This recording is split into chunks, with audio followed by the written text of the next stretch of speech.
Um homem rico recobra a consciência em seu próprio funeral. Ao ouvir sua esposa e seu amante, decide permanecer imóvel, e as voltas da vida surpreendem a todos. A escuridão era absoluta, o silêncio ensurdecedor. Ricardo Monteiro, magnata empresarial de 45 anos, abriu os olhos lentamente, esperando encontrar-se em seu luxuoso quarto. No entanto, a realidade que o atingiu foi muito mais aterrorizante. Estava preso em um espaço minúsculo e acolchoado. O pânico se apoderou dele quando suas mãos tocaram a seda que o rodeava. Seu coração começou a bater com força, enquanto sua mente lutava para compreender a situação. Onde estava? O que havia acontecido? As lembranças dos últimos dias eram nebulosas, como se uma névoa espessa cobrisse sua memória. Tentou se mover, mas o espaço era tão reduzido que mal conseguia levantar os braços. O ar ficava cada vez mais pesado, e a claustrofobia ameaçava dominá-lo. Foi então que ouviu vozes abafadas que vinham do exterior. Uma grande perda para todos nós,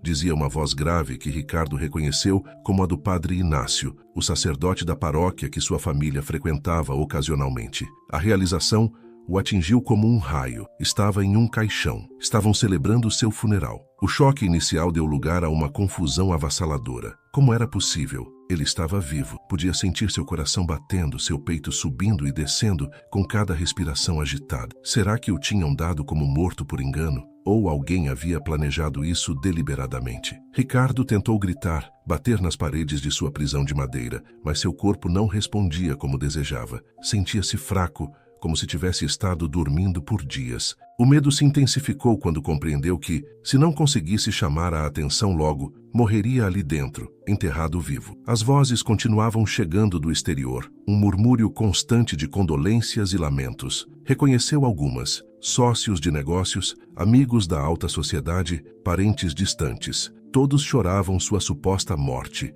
alheios ao fato de que ele podia ouvi-los. De repente, uma voz familiar cortou o ar como uma faca, gelando o sangue de Ricardo. Era Vitória, sua esposa. Obrigada a todos por virem, disse com voz embargada. Ricardo teria apreciado ver quantas vidas tocou. Algo em seu tom fez Ricardo estremecer. Conhecia Vitória há mais de 2 décadas, haviam construído um império juntos, e podia detectar quando ela estava fingindo. E agora tinha certeza de que sua dor era uma atuação. Foi uma perda tão repentina, continuou Vitória. O médico disse que foi um ataque cardíaco. Quem teria pensado que um homem tão forte como Ricardo... Sua voz se quebrou em um soluço que soava teatral demais para os ouvidos treinados de Ricardo. Ele queria gritar, dizer a todos que estava vivo, que algo estava terrivelmente errado. Mas seu corpo continuava sem responder como desejava, e suas tentativas de fazer barulho eram fracas demais para serem ouvidas sobre o murmúrio da multidão.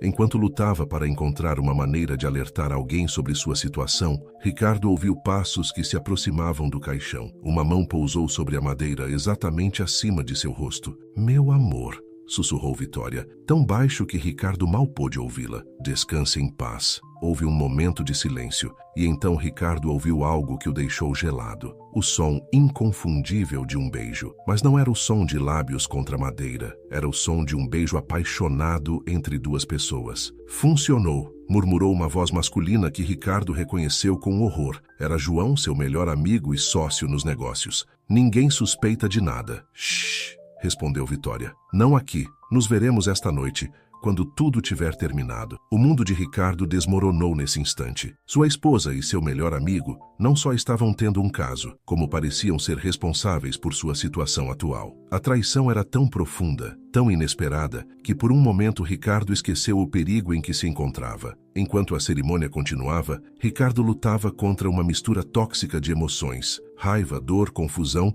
e, sobretudo, um medo avassalador. Como haviam conseguido enganar a todos? O que exatamente tinham feito com ele? E o mais importante, como iria sair dessa situação com vida? As horas passaram como uma eternidade. Ricardo ouviu o som da terra caindo sobre o caixão, indicando que o estavam enterrando. O pânico alcançou novos níveis enquanto sentia o peso aumentar sobre ele. Tinha certeza de que morreria ali, traído pelas pessoas em quem mais confiava, esquecido pelo mundo. Mas justo quando estava prestes a se render ao desespero, ouviu um som diferente: o raspar de uma pá contra a madeira do caixão. Alguém estava cavando. Ouviu isso, Tiago? Disse uma voz jovem e feminina. Soou como se algo se movesse dentro. Você está imaginando coisas, Laís.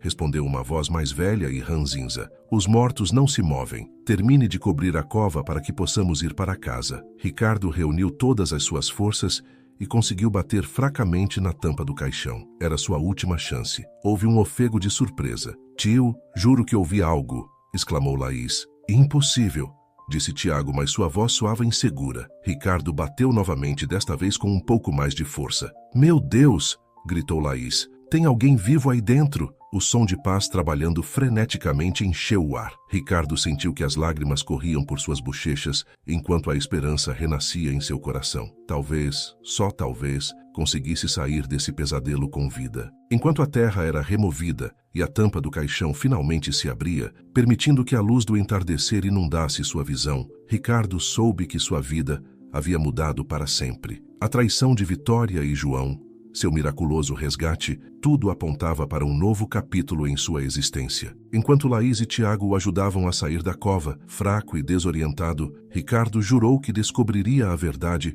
por trás do que lhe havia acontecido, e quando o fizesse, aqueles que o haviam traído pagariam por suas ações. Mas por ora, enquanto respirava o ar fresco da noite e sentia a grama sob seus pés, Ricardo só podia agradecer por estar vivo. O caminho que tinha pela frente seria difícil, mas estava determinado a percorrê-lo, não importando os obstáculos que encontrasse no caminho. A noite havia caído sobre o cemitério, quando Laís e Tiago, tia e sobrinho, ajudaram um enfraquecido Ricardo a sair da cova. O homem, ainda vestido com seu terno fúnebre, tremia incontrolavelmente, sua mente lutando para processar os eventos das últimas horas. Ele precisa de atendimento médico, disse Laís, segurando Ricardo firmemente. Aos 28 anos, a jovem psicóloga estava acostumada a lidar com situações de crise, mas nunca havia imaginado enfrentar algo assim. Tiago, o coveiro de 60 anos, olhou ao redor nervosamente. Não podemos levá-lo a um hospital. Imagina o escândalo.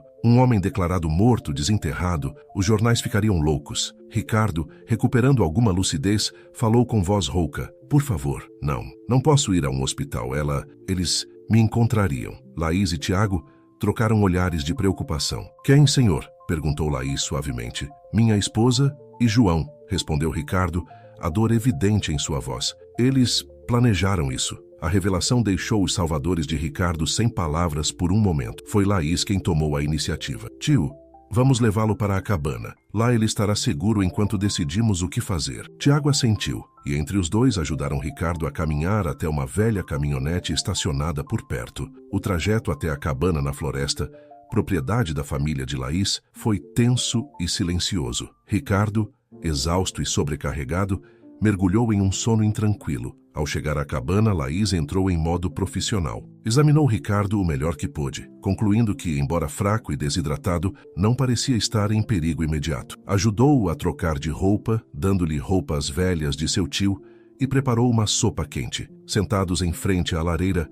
Ricardo começou a narrar sua história. Falou-lhes de sua carreira bem-sucedida como empresário, de como havia construído um império do zero, junto com sua esposa, Vitória. Contou-lhe sobre João, seu melhor amigo desde a universidade e sócio nos negócios. Nunca suspeitei, disse Ricardo, sua voz quebrando. Confiava neles cegamente. Laís, aplicando seus conhecimentos de psicologia, escutava atentamente, fazendo perguntas ocasionais para ajudar Ricardo a processar o ocorrido. Tiago, por sua vez, permanecia em silêncio, seu senho franzido revelando sua indignação diante da traição. A última coisa que me lembro antes de acordar no caixão foi um jantar em casa, continuou Ricardo. Vitória havia preparado meu prato favorito. João estava lá como tantas outras vezes. Lembro-me de me sentir tonto depois do jantar. Pensei que fosse o vinho. Eles o envenenaram, murmurou Tiago, quebrando seu silêncio. Laís lançou-lhe um olhar de advertência, mas Ricardo assentiu lentamente. Parece que sim. Devem ter usado algo que simulasse um ataque cardíaco. Vitória sempre teve fascínio pela medicina. Chegou a estudar por um tempo antes de largar pelos negócios.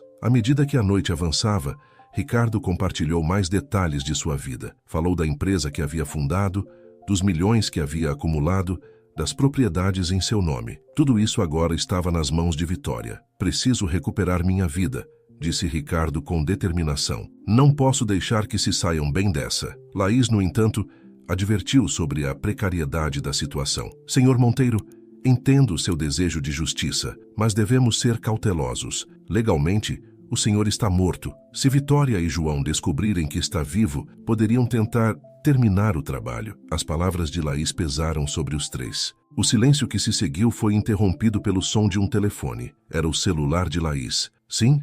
Ah, meu Deus, tem certeza? A voz de Laís soava alarmada. Depois de desligar, voltou-se para os outros com expressão grave. Era meu colega do orfanato. Acabou de ver nas notícias, a polícia está procurando um ladrão de túmulos no cemitério. Alguém relatou atividade suspeita esta noite. Ricardo empalideceu. Vitória, deve ter sido ela. Talvez tenha vindo se certificar. Temos que tirá-lo daqui, interrompeu Tiago.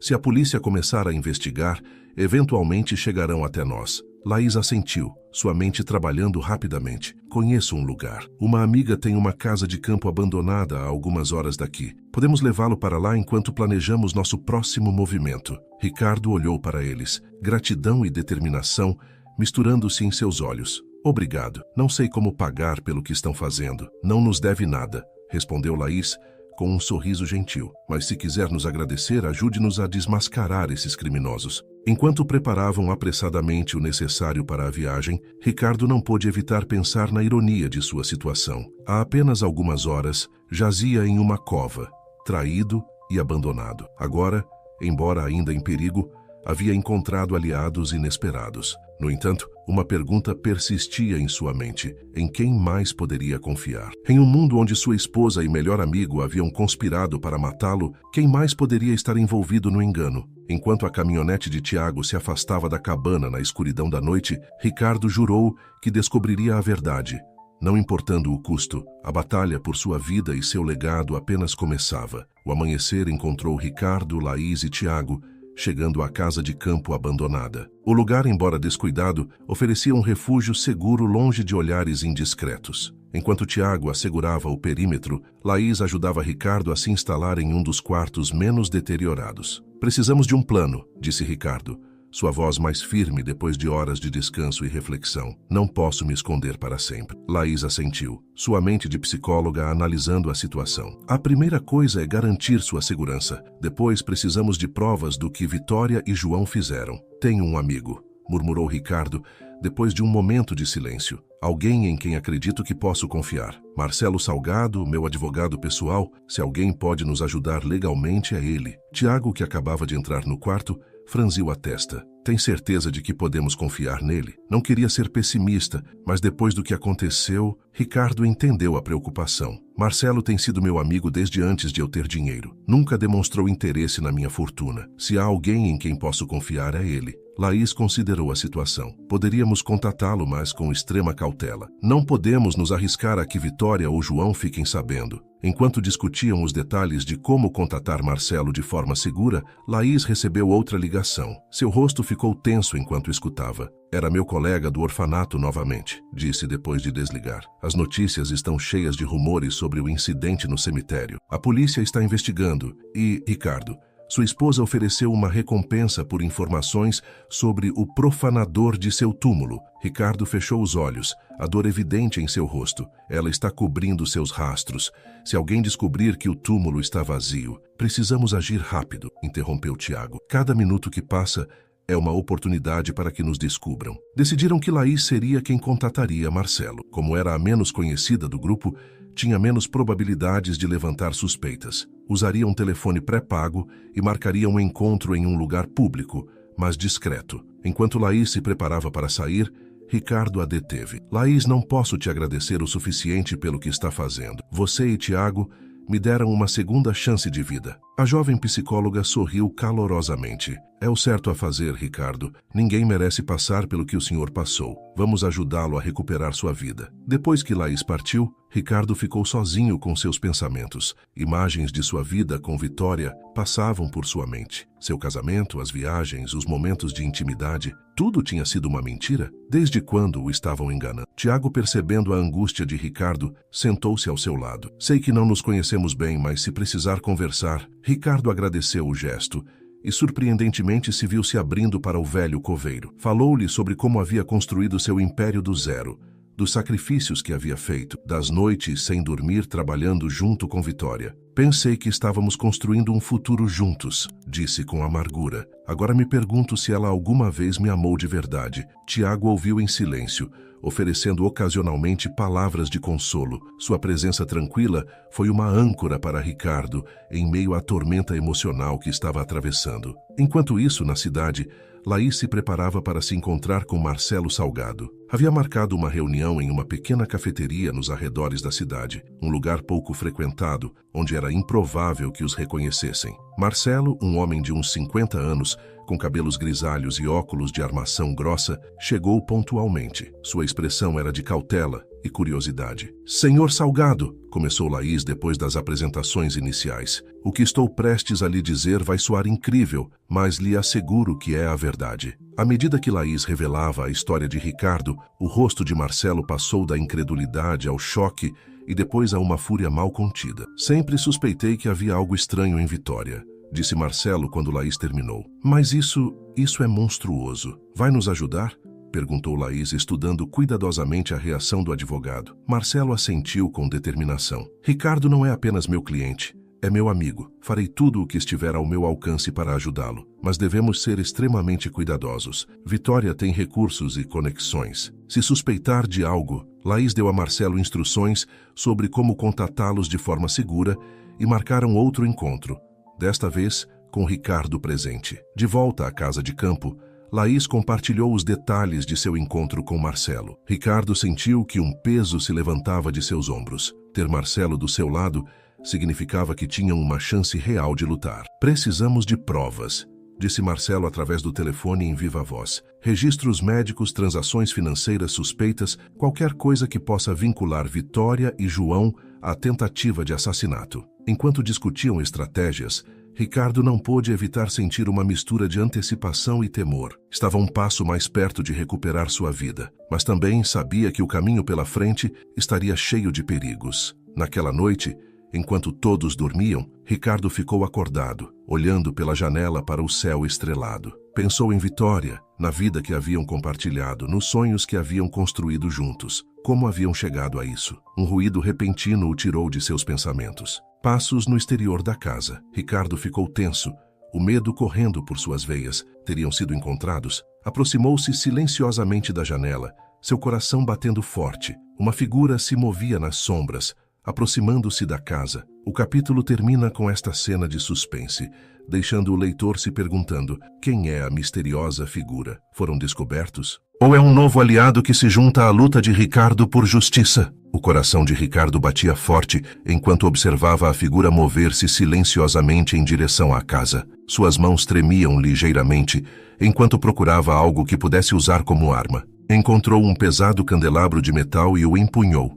preparando-se para o pior. Os passos se aproximavam. Ricardo prendeu a respiração. De repente, a porta do quarto se abriu de golpe. "Ricardo!" exclamou uma voz familiar. A luz se acendeu, revelando um homem de meia idade com o cabelo despenteado e uma expressão de espanto no rosto. "Carlos!" Ricardo baixou o candelabro, reconhecendo seu antigo motorista e assistente pessoal. Laís e Tiago, alertados pelo barulho, entraram correndo no quarto, prontos para enfrentar qualquer ameaça. "Quem é você?" exigiu Tiago, colocando-se protetoramente na frente de Ricardo. "É Carlos, meu ex-funcionário", explicou Ricardo, ainda surpreso. "Mas como..." Carlos, recuperando-se do choque de ver seu antigo chefe vivo, começou a explicar. "Senhor Monteiro, não vai acreditar no que aconteceu. Depois da sua suposta morte, Vitória me demitiu. Disse que não precisava mais dos meus serviços, mas ela esqueceu que eu tinha acesso a algumas de suas contas de e-mail." Todos se sentaram enquanto Carlos relatava sua história. Depois de ser demitido,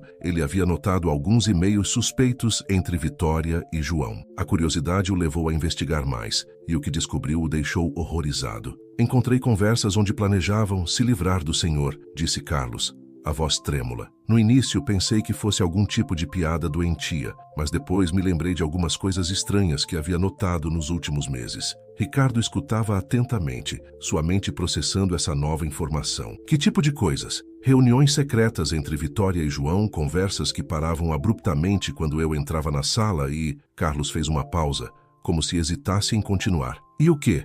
Pressionou Laís, seu instinto de psicóloga detectando que havia algo mais. Carlos respirou fundo antes de continuar. E as visitas frequentes de Vitória a uma clínica particular. Ela sempre insistia em ir sozinha, o que me pareceu estranho, considerando que normalmente eu a acompanhava a todos os lugares. Essa revelação caiu como uma bomba. Ricardo lembrou-se das palavras de Vitória sobre estudar medicina. Ela estava aperfeiçoando o método para envenená-lo nessa clínica. Carlos, disse Ricardo, inclinando-se para a frente. Você tem provas de tudo isso? O ex-motorista assentiu. Tenho cópias dos e-mails e registros das visitas à clínica. Também tenho algo mais. Tirou um pequeno dispositivo USB do bolso. Instalei câmeras ocultas na mansão antes de ir embora. Tinha a esperança de capturar algo que pudesse explicar o que estava acontecendo. Laís rapidamente conectou o USB em seu laptop. O que viram os deixou sem fôlego. Havia gravações de Vitória e João discutindo abertamente sobre como tinham se livrado de Ricardo, sobre os planos para a empresa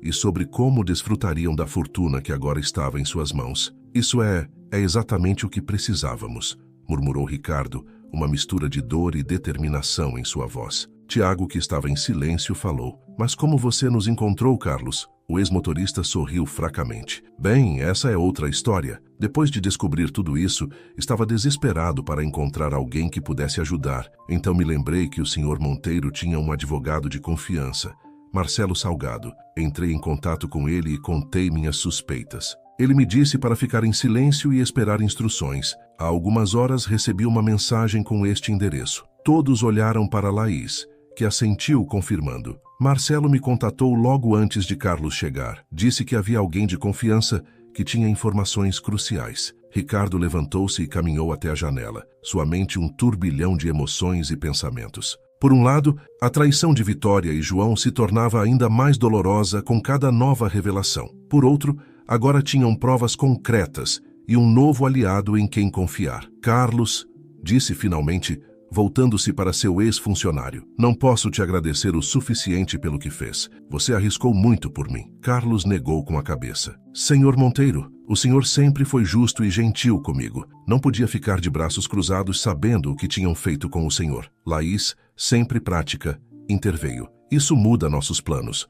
Com essas provas, podemos agir mais rapidamente, mas também significa que estamos em maior perigo. Se Vitória e João suspeitarem que sabemos de algo, precisamos de um plano de ação imediato, concordou Ricardo. Marcelo deve ser informado imediatamente. Carlos, você está disposto a testemunhar sobre o que descobriu? Carlos assentiu sem hesitar. Farei o que for necessário para que se faça justiça. Enquanto o grupo começava a elaborar sua estratégia, Ricardo não pôde evitar sentir uma faísca de esperança. Pela primeira vez desde que acordou naquele caixão, sentia que tinha uma chance real de recuperar sua vida e fazer com que os responsáveis pagassem por seus crimes. No entanto, à medida que a noite avançava e os planos se entrelaçavam, uma pergunta persistia na mente de Ricardo. Que outros segredos e traições aguardavam nas sombras de seu passado? E estaria preparado para enfrentá-los todos? Lá fora, o vento sussurrava entre as árvores, como se a própria natureza contivesse a respiração, antecipando a tempestade que estava prestes a se desencadear na vida de Ricardo Monteiro e todos ao seu redor. O amanhecer encontrou Ricardo e sua equipe improvisada trabalhando incansavelmente. A chegada de Carlos e as valiosas informações que trouxe haviam dado um novo impulso aos seus esforços. Marcelo, o advogado, juntou-se a eles no início da manhã, trazendo consigo uma maleta cheia de documentos legais e uma determinação feroz em seus olhos. Bem, disse Marcelo, espalhando vários papéis sobre a mesa da cozinha. Com as provas que Carlos nos forneceu, temos um caso sólido, mas devemos agir com cautela. Vitória e João são poderosos e não hesitarão em usar todos os seus recursos para nos silenciar. Laís, que havia passado a noite revisando os vídeos das câmeras ocultas, levantou os olhos de seu laptop. Encontrei algo interessante. Em um dos vídeos, Vitória menciona alguém chamado o Doutor. Parece ser a pessoa que lhes forneceu o veneno. Ricardo franziu a testa. O Doutor? Não me lembro de ninguém com esse apelido em nosso círculo. Poderia ser alguém daquela clínica particular que Carlos mencionou. sugeriu Tiago, que até agora havia permanecido em silêncio, observando tudo com olhos cautelosos. Carlos assentiu. Faz sentido. Vitória sempre insistia em ir sozinha a essas consultas. Talvez o doutor seja quem a ajudou a planejar tudo isso do ponto de vista médico. Marcelo tomou notas rapidamente. Precisamos identificar este doutor. Ele poderia ser uma testemunha-chave ou até mesmo um cúmplice. Carlos, você acha que poderia descobrir mais sobre essa clínica? Posso tentar, respondeu Carlos. Ainda tenho alguns contatos na cidade que poderiam ajudar sem levantar suspeitas. Enquanto discutiam os detalhes do plano, Ricardo se afastou por um momento, aproximando-se da janela. O peso de tudo o que estava acontecendo caía sobre seus ombros. Não só tinha que lidar com a traição de sua esposa e melhor amigo, mas agora se encontrava no meio de uma complicada rede de enganos que parecia crescer a cada nova revelação. Laís, notando seu afastamento, aproximou-se dele. Como você está se sentindo, Ricardo? Perguntou suavemente, seu instinto de psicóloga detectando a tempestade emocional que se agitava sob a superfície. Ricardo suspirou profundamente. É avassalador. Há alguns dias minha vida era perfeita. Ou assim eu acreditava. Agora, não sei em quem confiar ou no que acreditar. Laís colocou uma mão reconfortante em seu ombro. É normal se sentir assim depois de tudo o que você passou. Mas lembre-se, você não está sozinho nisso. Todos aqui estamos comprometidos em ajudá-lo. Ricardo olhou para ela, grato por seu apoio. Havia algo em Laís, uma força tranquila e uma compaixão genuína que o reconfortava em meio ao caos. Voltando à mesa, Ricardo se juntou à discussão sobre os próximos passos. Marcelo havia traçado um plano audacioso. Precisamos de provas irrefutáveis do envolvimento de Vitória e João na tentativa de assassinato, explicou o advogado. Os e-mails e os vídeos são um bom começo, mas precisamos de mais. Proponho que organizemos um encontro controlado onde possamos gravá-los confessando seus crimes. Mas como? Perguntou Tiago, cético. Não é como se pudéssemos simplesmente convidá-los para tomar chá e esperar que confessem. Marcelo sorriu astutamente. Não, mas podemos criar uma situação que os obrigue a revelar a verdade. Carlos, você acha que poderia entrar em contato com Vitória, fazendo-a acreditar que descobriu algo sobre a morte de Ricardo e que quer chantageá-la? Carlos empalideceu ligeiramente, mas assentiu. Posso fazer isso, mas será perigoso, muito perigoso, concordou Marcelo. Por isso precisamos planejar cada detalhe meticulosamente. Laís, sua experiência em psicologia será crucial para antecipar suas reações e guiar a conversa para onde queremos. Enquanto o grupo discutia os pormenores do plano, Ricardo não pôde evitar sentir uma mistura de antecipação e temor. Estavam prestes a enfrentar diretamente Vitória e João, e as consequências poderiam ser devastadoras se algo desse errado. À medida que o dia avançava, cada membro da equipe mergulhou em sua tarefa designada. Carlos, com a ajuda de Tiago, começou a investigar a misteriosa clínica e o doutor. Laís e Marcelo trabalhavam no roteiro para a confrontação, antecipando cada possível reação e preparando respostas. Ricardo, por sua vez, se viu revisando velhas fotografias e documentos, procurando pistas que pudessem ter passado despercebidas. Enquanto observava uma imagem de seu casamento com Vitória, um detalhe chamou sua atenção. Ao fundo, quase oculto entre a multidão de convidados, viu um rosto familiar que não conseguiu identificar imediatamente. Laís, chamou, sua voz tensa. Você pode vir aqui um momento? A psicóloga se aproximou curiosa. Ricardo mostrou-lhe a fotografia, apontando para o homem misterioso. Não acha que ele parece familiar? Laís estreitou os olhos, estudando a imagem. De repente, seu rosto empalideceu. Não pode ser, Ricardo, esse homem. Acho que já o vi antes, no orfanato onde trabalho. Ele vem às vezes supostamente para fazer exames médicos nas crianças. Sempre me pareceu um pouco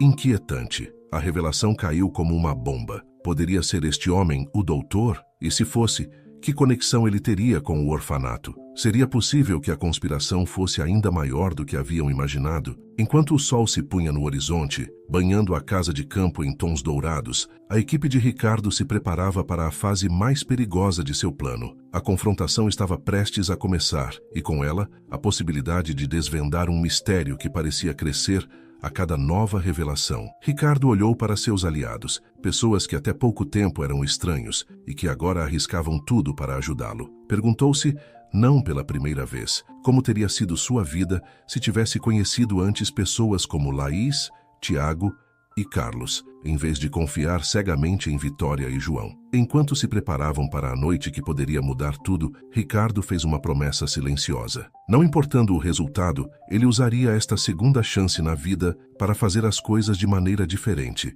para valorizar a lealdade verdadeira acima das aparências e para nunca mais tomar como garantidas as intenções daqueles ao seu redor. Com um último olhar para a fotografia de seu casamento, Ricardo se juntou aos outros. A hora da verdade havia chegado. A noite havia caído sobre a cidade quando Carlos, com o coração batendo fortemente em seu peito, discou o número de Vitória. O plano estava em andamento e cada membro da equipe ocupava sua posição. Ricardo, Laís e Marcelo encontravam-se em um cômodo contíguo, ouvindo atentamente através de um sistema de áudio instalado por Tiago. Vitória, disse Carlos, sua voz trêmula, mas firme. Preciso falar com você. É sobre Ricardo. Houve um momento de silêncio do outro lado da linha, antes que a voz de Vitória, fria e controlada, respondesse. Carlos, achei que tinha dito que seus serviços não eram mais necessários. Eu sei, mas isso é diferente, insistiu Carlos, seguindo o roteiro preparado. Descobri algo que poderia causar muitos problemas se caísse em mãos erradas. A tensão era palpável mesmo através do telefone. Do que você está falando? Perguntou Vitória, um toque de inquietação em sua voz. Prefiro não discutir isso por telefone, respondeu Carlos. Podemos nos encontrar no velho armazém perto do porto em 1 hora. Após um breve silêncio, Vitória concordou. Estarei lá. E Carlos, é bom que isso seja importante. No cômodo contíguo, Ricardo fechou os olhos, tentando controlar as emoções que o inundavam ao ouvir a voz de sua esposa. Laís, notando sua angústia, deu-lhe um aperto reconfortante no ombro. Você está indo muito bem, sussurrou. Lembre-se, estamos aqui com você. A hora seguinte passou em um frenesi de preparativos finais. Tiago garantiu o perímetro do armazém, instalando câmeras e microfones ocultos. Marcelo revisou mais uma vez os aspectos legais do que estavam prestes a fazer, assegurando-se de que tudo fosse admissível em um tribunal. Finalmente, chegou o momento. Carlos esperava no centro do armazém, iluminado por uma única lâmpada pendente. Ricardo, Laís e Marcelo se esconderam em um escritório abandonado no 2º andar, com uma visão clara da cena através de um espelho unidirecional. O som de saltos ecoou no chão de concreto. Vitória entrou, elegante como sempre, mas com uma tensão visível em seus ombros. Atrás dela, para surpresa de todos, vinha João. Espero que isso seja bom, Carlos, disse Vitória, sua voz gélida. Não aprecio ser chantageada. Carlos, visivelmente nervoso, mas determinado, começou. Sei o que vocês fizeram com Ricardo. Tenho provas. João deu um passo à frente. Seu rosto uma máscara de fúria mal contida. Do que diabos você está falando? Os e-mails, as visitas à clínica, as conversas gravadas. Enumerou Carlos. Sei de tudo. Vitória manteve a compostura, mas um lampejo de medo cruzou seus olhos. Carlos, você está cometendo um grave erro. Não sabe do que está falando. Oh, acho que sei perfeitamente, respondeu Carlos, ganhando confiança. Sei que envenenaram Ricardo. Sei que planejaram sua morte durante meses. E sei sobre o doutor. A menção de o doutor provocou uma reação visível em ambos. João empalideceu enquanto Vitória cerrava os punhos. O que é que você quer? Perguntou Vitória, sua voz mal um sussurro. A verdade, respondeu Carlos. Quero saber por que vocês fizeram isso. Como puderam trair Ricardo dessa forma? Por um momento, pareceu que Vitória iria negar tudo, mas então algo nela se quebrou. Quer saber por quê? Porque Ricardo não era o santo que todos acreditavam. Ele também tinha seus segredos. No escritório do 2º andar, Ricardo se inclinou para a frente, desconcertado. Do que Vitória estava falando? Ricardo estava planejando se livrar de nós, continuou Vitória, sua voz misturando amargura e dor. Descobrimos que ele ia vender a empresa, demitir todo mundo, incluindo João e eu. João interveio. Encontramos documentos, planos para uma fusão que nos deixaria na rua. Depois de tudo o que havíamos sacrificado pela empresa, Ricardo ia nos trair. Ricardo sentiu que o mundo desmoronava ao seu redor. Era verdade que ele havia considerado uma fusão, mas nunca com a intenção de prejudicar ninguém, muito menos Vitória e João. Então decidimos agir primeiro, concluiu Vitória, sua voz fria novamente. Contatamos o doutor, um velho conhecido da família de João. Ele nos forneceu o veneno, algo indetectável que simularia um ataque cardíaco. Carlos, seguindo o plano, pressionou por mais detalhes. E o orfanato? O que tem a ver com tudo isso? Vitória riu amargamente. Ah, isso. Essa foi a brilhante ideia de o doutor. Precisávamos de um lugar para testar o veneno, nos certificar de que funcionaria corretamente. As crianças do orfanato, bem, digamos que foram nossos sujeitos de teste involuntários. No escritório, Laís sufocou um grito de horror. Ricardo sentiu que a bile subia por sua garganta. Crianças inocentes? Até onde tinha chegado essa loucura? Vocês têm que entender, disse João, sua voz suplicante. Fizemos isso para sobreviver. Ricardo teria nos destruído. Nesse momento, incapaz de se conter mais, Ricardo saiu de seu esconderijo. Destruí-los?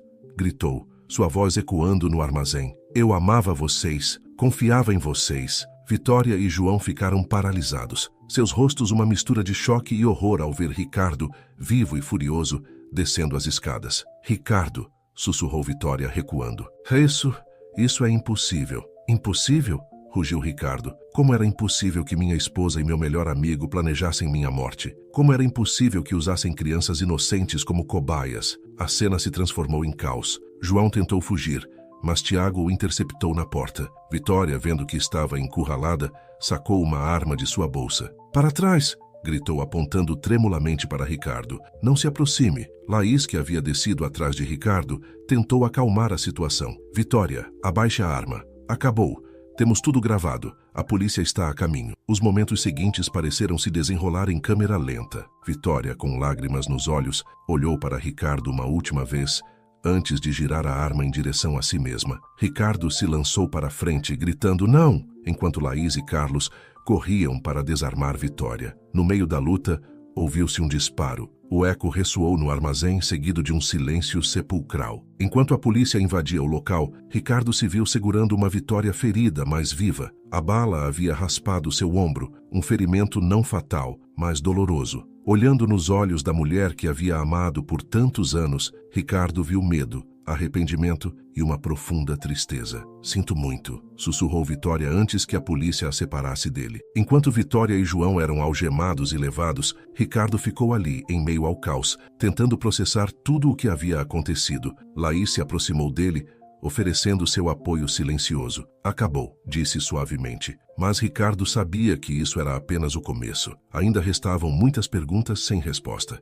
Quem era realmente o doutor? Quantos mais estavam envolvidos nessa conspiração? E o mais importante, como poderia reconstruir sua vida depois de tudo isso? Enquanto as sirenes soavam à distância e os flashes das câmeras da polícia iluminavam intermitentemente o armazém, Ricardo percebeu que sua luta pela verdade e justiça apenas começava. Mas desta vez não estaria sozinho. Os dias seguintes à confrontação no armazém foram um turbilhão de atividade. Ricardo, oficialmente ressuscitado, se viu no centro de um furacão midiático. A notícia de seu retorno dentre os mortos, combinada com o escândalo da conspiração para assassiná-lo, havia capturado a atenção nacional. Sentado na sala de estar da casa de Laís, que se tornara seu refúgio temporário, Ricardo observava as notícias com uma mistura de fascínio e horror. O renomado empresário Ricardo Monteiro, dado como morto há semanas, reapareceu em meio a acusações de tentativa de assassinato contra sua esposa, Vitória Monteiro, e seu sócio, João Ribeiro, anunciava a apresentadora. As autoridades também estão investigando possíveis conexões com experimentos ilegais em um orfanato local. Laís desligou a televisão e sentou-se ao lado de Ricardo. Como você está se sentindo? Perguntou suavemente. Ricardo suspirou profundamente. Honestamente, não sei. É como se eu estivesse vivendo a vida de outra pessoa. Tudo o que eu acreditava saber, tudo era uma mentira. Nem tudo, disse Laís, colocando uma mão reconfortante sobre a dele. As boas ações que você fez, as vidas que melhorou através da sua empresa, isso foi real. Ricardo olhou para ela agradecido. Nos últimos dias, Laís se tornara sua âncora, mantendo-o à tona em meio ao caos. O som da porta se abrindo interrompeu o momento. Marcelo entrou carregando uma pilha de documentos. Tenho notícias, anunciou o advogado, sentando-se em frente a eles. A polícia tem interrogado Vitória e João. Eles estão cooperando, esperando obter um acordo mais favorável. O que eles disseram? Perguntou Ricardo, inclinando-se para a frente. Marcelo espalhou alguns papéis sobre a mesa de centro. Eles forneceram detalhes sobre o doutor. Seu verdadeiro nome é Eduardo Vidal. Era um médico respeitado há anos, mas perdeu sua licença devido a experimentos antiéticos. Experimentos?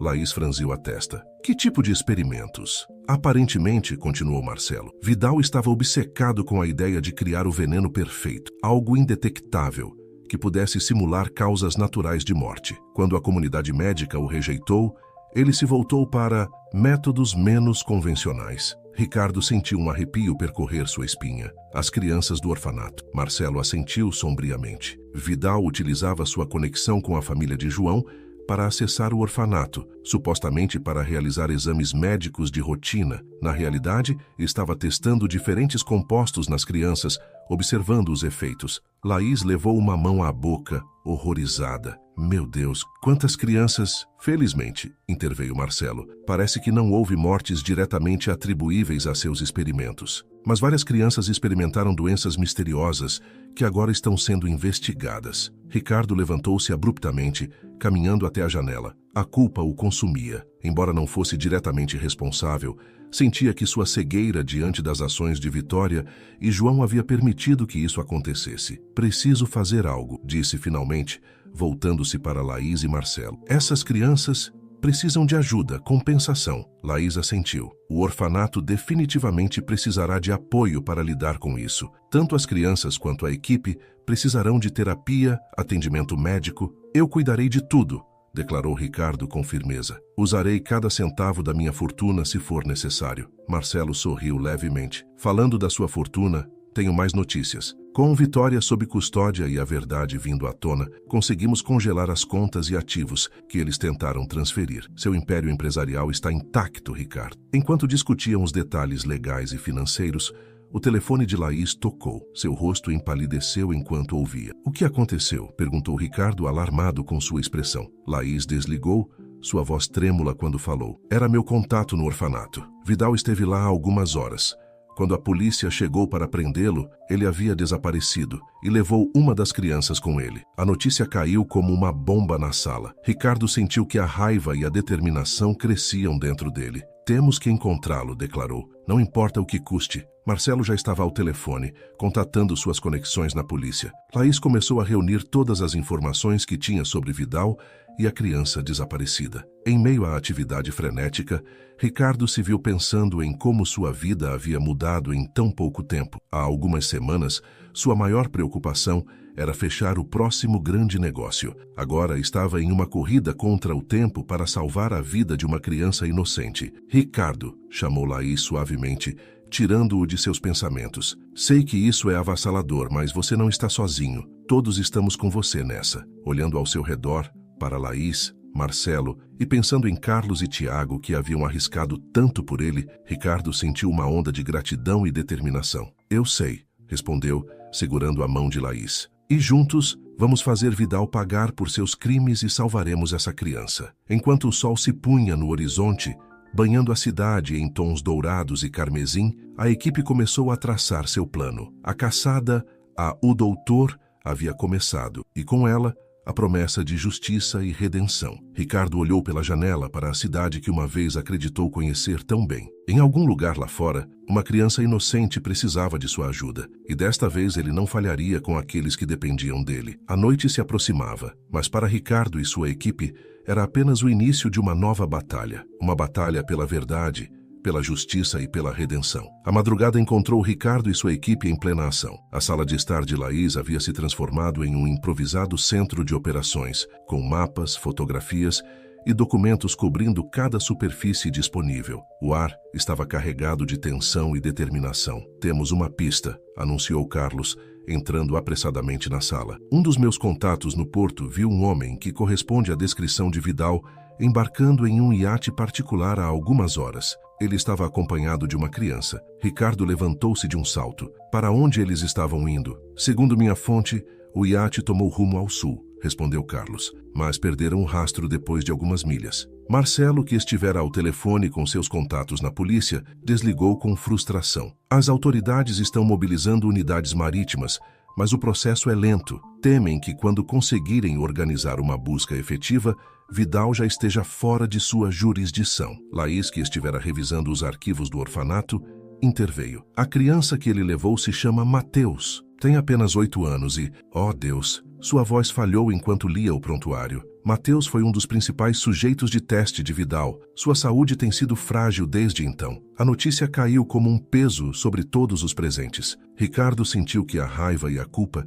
se misturavam em seu interior, formando uma determinação férrea. Não podemos esperar pela polícia, declarou. Temos que agir agora. Tiago, que estivera em silêncio até aquele momento, falou. Conheço alguém que poderia nos ajudar. Um velho amigo que tem uma embarcação rápida. Poderíamos alcançar Vidal antes que ele chegue a águas internacionais. Ricardo assentiu. Faça isso. Marcelo, preciso que use seus contatos para conseguir apoio para nós assim que localizarmos Vidal. Laís, Carlos, preciso que fiquem aqui e coordenem as informações. Serão nossos olhos e ouvidos. Enquanto a equipe se mobilizava, Laís puxou Ricardo pelo braço, levando-o para um canto. Ricardo, sei que você sente que tem que fazer isso pessoalmente, mas é perigoso. Vidal é um homem desesperado e não sabemos do que ele é capaz. Ricardo tomou as mãos de Laís entre as suas, olhando-a nos olhos. Eu sei, mas tenho que fazer isso. Não só por Mateus, mas por todas as crianças que sofreram por causa da minha cegueira. É minha responsabilidade. Laís o estudou por um momento antes de assentir. Eu entendo, mas me prometa que terá cuidado. Já perdemos você uma vez, não poderia suportar perder você de novo. O momento de intimidade entre eles foi interrompido por Tiago, que anunciou que seu amigo os esperava no porto. Em questão de minutos, Ricardo e Tiago estavam a caminho, deixando para trás uma equipe preocupada, mas determinada. A viagem na embarcação foi tensa. O mar estava agitado, como se refletisse a turbulência no coração de Ricardo. Enquanto cortavam as ondas, Ricardo não pôde evitar refletir sobre as reviravoltas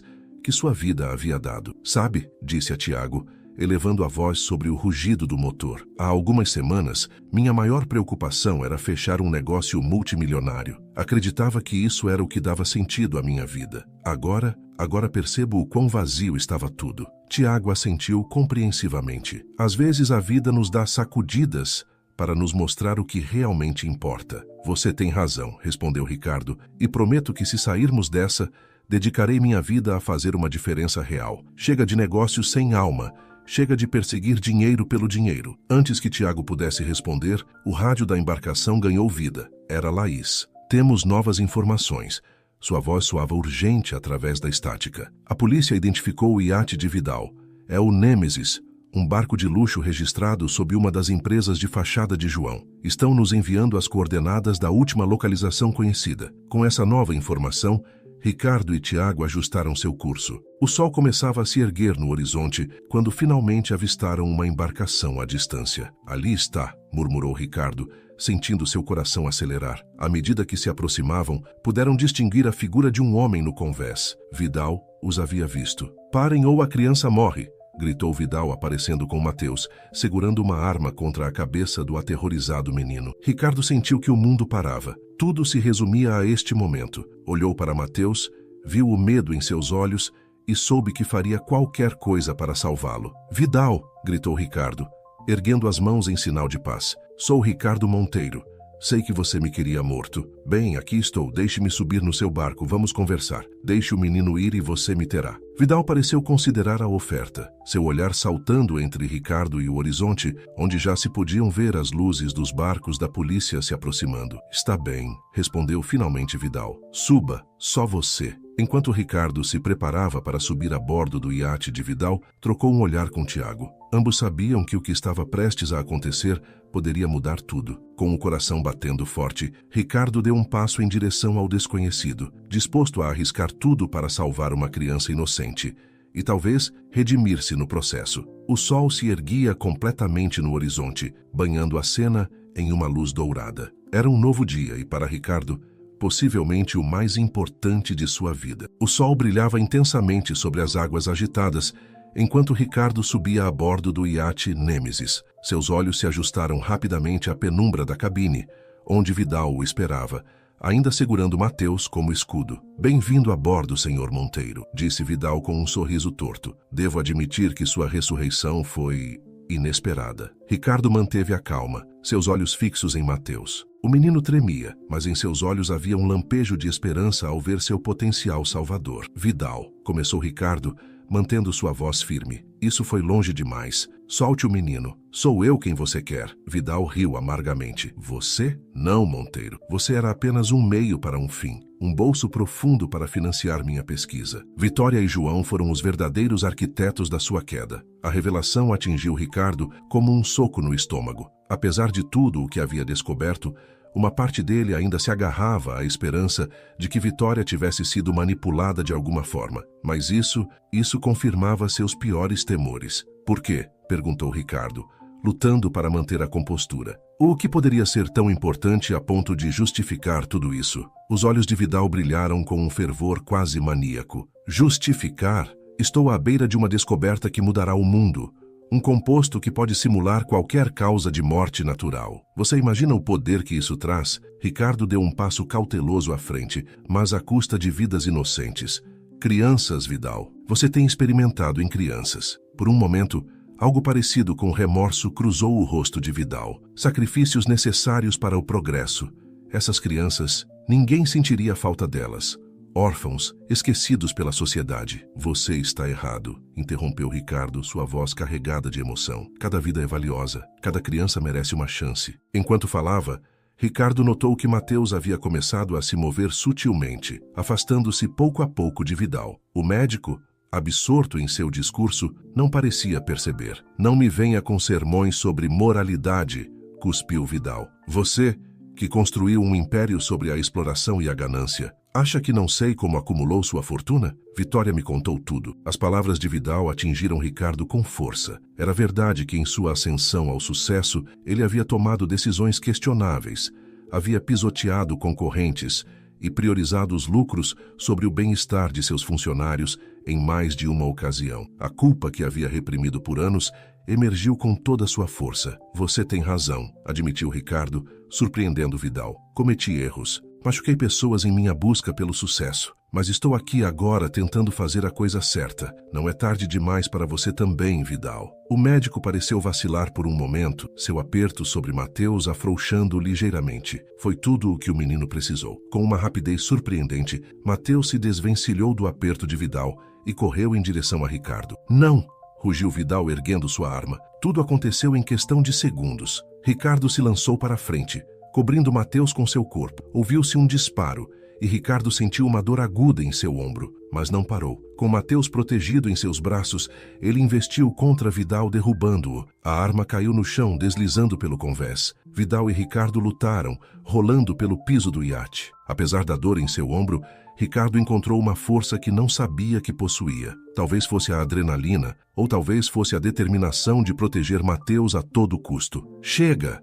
Gritou Ricardo, conseguindo imobilizar Vidal. Acabou. A polícia está chegando, não há saída. Vidal, ofegante, olhou para Ricardo com uma mistura de ódio e respeito. Você deveria ter ficado morto, Monteiro. Nesse momento, ouviram-se sirenes se aproximando. Os barcos da polícia haviam chegado. Ricardo manteve Vidal imobilizado, até que os policiais subiram a bordo e o algemaram. Enquanto os paramédicos atendiam seu ferimento, Ricardo procurou Mateus com o olhar. O menino estava sentado em um canto, envolto em um cobertor, sendo reconfortado por uma policial. Mateus, chamou suavemente Ricardo. O menino olhou para ele, seus olhos cheios de lágrimas, mas também de gratidão. Vai ficar tudo bem agora, eu prometo. Laís e Tiago chegaram pouco depois em outro barco, seus rostos uma mistura de alívio e preocupação ao ver o ferimento de Ricardo. Ricardo! Exclamou Laís correndo até ele. Você está bem? Quando ouvimos o tiro, Ricardo a abraçou com seu braço bom, sentindo uma onda de emoção atravessá-lo.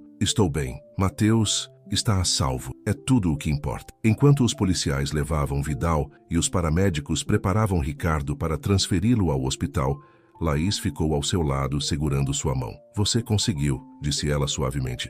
Salvou Mateus e deteve Vidal. Ricardo olhou para o horizonte, onde o sol brilhava sobre o mar calmo. Sim, mas isso é apenas o começo. Tenho muito o que consertar, muito bem a fazer para compensar meus erros passados. Laís apertou sua mão. E você não estará sozinho nesse caminho. Enquanto o barco os levava de volta à costa, Ricardo sentiu que um capítulo de sua vida se fechava e outro, cheio de possibilidades e redenção, se abria diante dele. Com Mateus a salvo, Vidal capturado e Laís ao seu lado, Ricardo sabia que enfrentaria o que viesse com uma nova perspectiva e um coração renovado. O horizonte se estendia diante deles, brilhante e cheio de promessas, enquanto o Nêmesis ficava para trás, um símbolo do passado que Ricardo estava determinado a deixar para trás. 6 meses haviam se passado desde aquele dramático resgate em alto mar. A cidade se preparava para receber a primavera, e com ela, um ar de renovação e esperança parecia impregnar as ruas. Ricardo Monteiro, vestido com um terno simples, mas elegante, encontrava-se de pé diante dos portões do recém-renovado orfanato Novo Amanhecer. Ao seu lado, Laís sorria, seus olhos brilhando com orgulho e afeto. "Pronto?", perguntou ela suavemente, pegando sua mão. Ricardo assentiu, apertando sua mão em resposta. Mais do que nunca. Os portões se abriram, revelando um pátio cheio de crianças sorridentes, funcionários do orfanato e jornalistas. Faixas coloridas pendiam das paredes, celebrando a grande reabertura do orfanato. Enquanto Ricardo caminhava em direção ao pódio, seus olhos pousaram em rostos familiares entre a multidão. Carlos, agora diretor de segurança do orfanato, deu-lhe um aceno respeitoso. Tiago, que havia encontrado um novo propósito como jardineiro e mentor das crianças, sorriu amplamente. E Marcelo, sempre o profissional, estava de pé junto a um grupo de funcionários da cidade, pronto para lidar com qualquer assunto legal que pudesse surgir. Mas foi um rosto em particular que fez o coração de Ricardo se encher de emoção. Mateus, agora recuperado e transbordando de vida, estava na primeira fila, seus olhos cheios de admiração e gratidão. Ricardo limpou a garganta e começou seu discurso. "Não faz muito tempo, eu me encontrava em um lugar escuro, tanto literal quanto figurativamente. Acreditava que o sucesso se media em números em uma conta bancária e no poder que se podia exercer sobre os outros. Eu estava errado." Ele fez uma pausa, seus olhos percorrendo a multidão. "Minha vida mudou quando percebi que o verdadeiro sucesso está no impacto positivo que podemos ter nas vidas dos outros. Este orfanato, Novo Amanhecer, não é apenas um edifício, é uma promessa a cada criança aqui presente de que são valorizadas, amadas e que têm um futuro brilhante pela frente." Ricardo continuou, detalhando as mudanças e melhorias realizadas no orfanato. Instalações médicas de última geração, programas educacionais personalizados, terapias psicológicas e atividades extracurriculares projetadas para nutrir os talentos únicos de cada criança. "Mas isso é apenas o começo", declarou Ricardo com paixão. "A partir de hoje, a Fundação Monteiro se compromete a replicar este modelo em orfanatos de todo o país. Nenhuma criança deve se sentir esquecida ou sem valor." Os aplausos ressoaram no pátio. Laís, com lágrimas nos olhos, juntou-se a Ricardo no pódio. Juntos cortaram a fita que oficialmente inaugurava o novo orfanato. Enquanto as crianças corriam para explorar suas novas instalações, Ricardo se viu cercado por sua equipe. "Você conseguiu, chefe", disse Carlos com um sorriso. "Não", corrigiu Ricardo. "Nós conseguimos. Todos nós." Marcelo se aproximou, com uma pasta na mão. "Tenho notícias sobre Vitória e João", disse em voz baixa. Ricardo assentiu, preparando-se para o que fosse ouvir. O julgamento foi concluído. Ambos foram condenados. Vitória demonstrou arrependimento e forneceu informações valiosas sobre outras operações de Vidal. Sua sentença foi reduzida para 15 anos. João, por outro lado, receberá 25 anos sem possibilidade de liberdade condicional. Ricardo processou a informação em silêncio. Uma parte dele ainda sentia dor pela traição, mas outra parte se sentia em paz, sabendo que a justiça havia sido feita. "E Vidal?", perguntou. "Prisão perpétua", respondeu Marcelo. "Seus crimes contra as crianças garantiram que ele nunca mais verá a luz do dia como um homem livre." Ricardo assentiu, sentindo que um capítulo de sua vida finalmente se encerrava. Nesse momento, Mateus se aproximou timidamente do grupo. Ricardo se abaixou para ficar no nível dele. "Obrigado, Sr. Monteiro", disse o menino com voz suave, "por nos salvar, por nos dar um lar." Ricardo sentiu seu coração derreter. Abraçou Mateus, sentindo que todas as lutas, todos os perigos que havia enfrentado valiam a pena por este momento. "Não, Mateus", respondeu Ricardo com voz emocionada. "Obrigado a você. Você e as outras crianças salvaram a mim. Vocês me deram um propósito, uma razão para ser melhor." Enquanto o sol começava a se pôr, banhando o pátio em tons dourados, Ricardo se viu rodeado por sua nova família. Laís ao seu lado, sua mão firmemente entrelaçada na dele. Carlos, Tiago e Marcelo, amigos leais que haviam estado com ele nos momentos mais sombrios. E as crianças, dezenas de rostos brilhantes cheios de esperança e possibilidades. Ricardo olhou para o céu, sentindo uma paz que nunca antes havia experimentado. Sua jornada havia sido longa e cheia de reviravoltas inesperadas, mas aqui, neste momento, ele soube que finalmente havia encontrado seu verdadeiro lugar no mundo. Em que está pensando?